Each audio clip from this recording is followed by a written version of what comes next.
Enquanto os homens tramam a morte de Jesus, ele continua oferecendo vida. Seu desejo não é condenar, mas salvar. Evangelho segundo São João, capítulo 5, versículos do 17 ao 30. Meus caros irmãos e irmãs, o caminho para a Páscoa se intensifica e nos convida a um avanço não apenas na percepção do conflito crescente entre Jesus e os líderes do povo, mas sobretudo no nosso próprio seguimento do Senhor. O verdadeiro desafio não está apenas em testemunhar a rejeição sofrida por Cristo, mas em nos envolvermos profundamente no seu mistério pascal.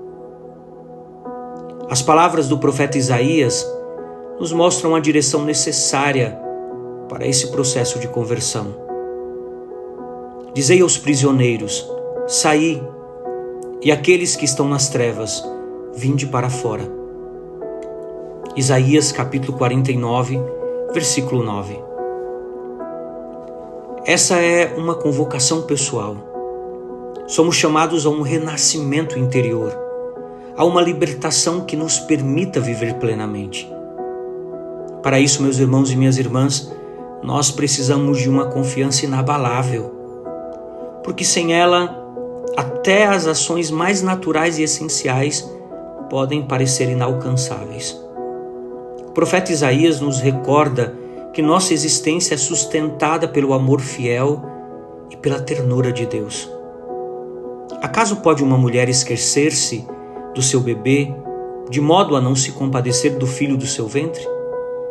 Mesmo que elas se esquecessem, eu, porém, nunca me esquecerei de ti. Isaías capítulo 49, versículo 15.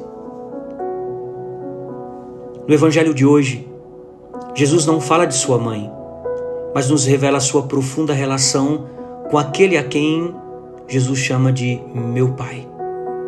Jesus, ao utilizar o vocábulo pater, pai, não apenas se refere a Deus como seu Pai, mas o faz de uma maneira única, indicando uma relação especial de filiação divina.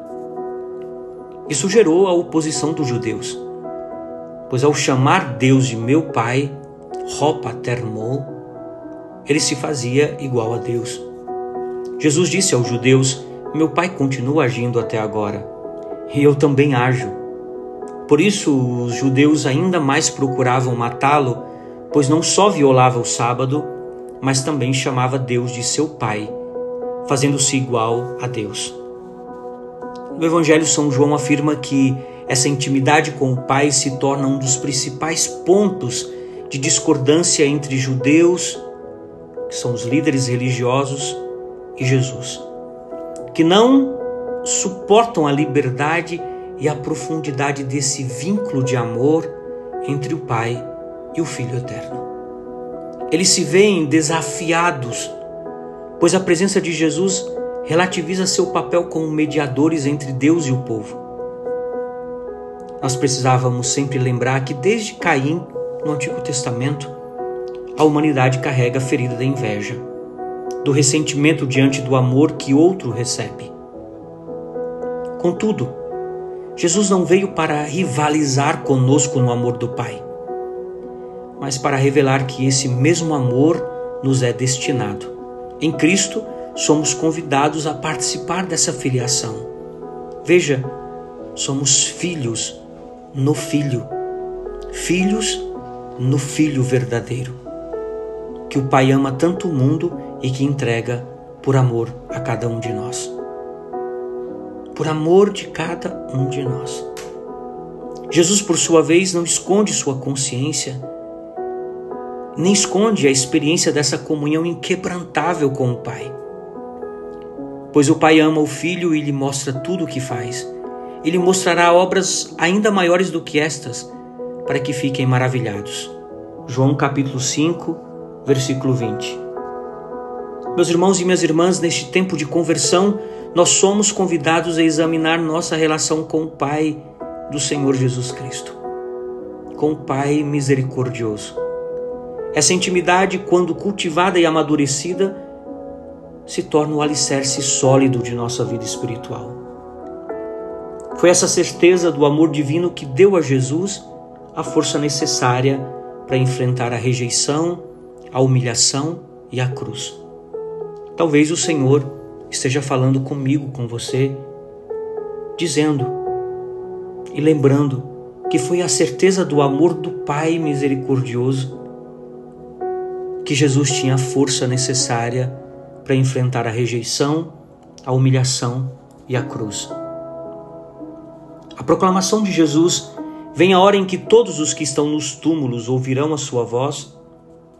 Não se restringe à ressurreição final, mas fala também ao nosso cotidiano, porque nós somos constantemente chamados a escutar essa voz.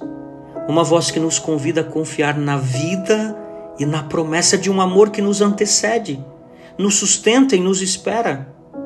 Diante disso, nossa única resposta possível é unir-nos ao cântico profético. É unir-nos ao cântico profético. Exultai, ó céus, alegra-te, ó terra, gritem de júbilo, ó montes, pois o Senhor consola o seu povo e tem misericórdia dos seus pobres. Isaías capítulo 49, versículo 13. Na tradição judaica, consolar significa proporcionar alívio, permitir um novo fôlego. Essa será precisamente a missão do Consolador prometido por Cristo, o Espírito da Verdade, o Parácletos, o Consolador, o Advogado, aquele que em nós planta a semente de uma vida plena, chamada a ser eterna. O que para nós parece tão evidente e essencial, a fé cristã foi completamente incompreendido pelos contemporâneos de Jesus. Os judeus, os fariseus, eles não viam de modo evidente a manifestação do Messias. No entanto, também para nós, por vezes resistimos a essa verdade.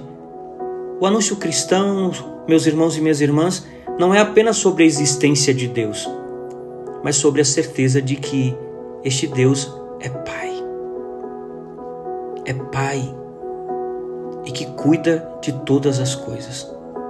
Assim como o Pai ressuscita os mortos e lhes dá a vida, também o Filho dá vida a quem quer.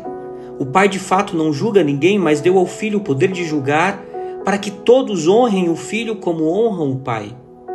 Quem não honra o Filho não honra o Pai que o enviou. Em verdade vos digo, quem ouve a minha palavra e crer naquele que me enviou, tem a vida eterna e não será condenado, mas passou da morte para a vida. Em verdade vos digo, vem a hora e é agora em que os mortos ouvirão a voz do Filho de Deus, e os que a ouvirem viverão. São João capítulo 5, versículos do 21 ao 25. O paradoxo cristão é este. Enquanto os homens tramam a morte de Jesus, ele continua oferecendo vida. Seu desejo não é condenar, mas salvar. Meus irmãos e minhas irmãs, o amor do Pai, manifestado no Filho Jesus, não impõe barreiras, mas abre portas para que eu e você possam entrar. Meus irmãos e minhas irmãs, o convite permanece. É necessário ouvir sua voz e viver.